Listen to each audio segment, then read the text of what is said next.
Секојдневните напади околу Ормускиот теснец продолжуваат трета ноќ поред. Американските сили извршија нови напади врз Иран, а иранските пак нападнаа центар за сателитски комуникации во Бахреин, како и танкер кој поминувал низ Ормускиот теснец. Во центарот на вниманието е кој ќе има контрола врз теснецот. Техеран прво изјави дека ќе наплаќа за преминување преку него, а САД одговори со намера за воведување на такса од 20%.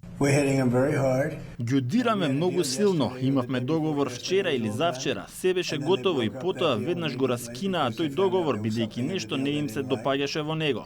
Тие се различни и нема да го толерираме тоа. Одиме напред, ќе ги нападнеме вечерва, ќе ги отстраниме сите нивни способности за било што поврзано со Ормускиот теснец и мислам дека ние ќе го контролираме на крајот целосно.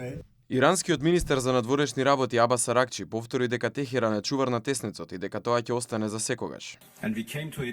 Стигнавме до договор кој целиот свет го славеше како успех во дипломатијата и потоа САД беа тие кои го повлекоа тој договор и повторно ги поставија нивните санкции и повторно започнаа со нивните закани.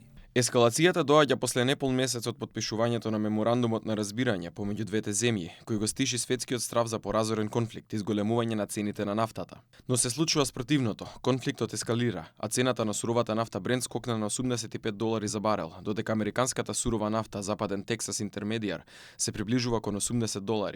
Проценките на светските аналитичари се очекувани. Сметаат дека секое дополнително нарушување на пловидбата низ Ормускиот теснец може да предизвика уште посилен раст на цените, бидејќи низ овој морски премин поминува значителен дел од светската трговија со сурова нафта.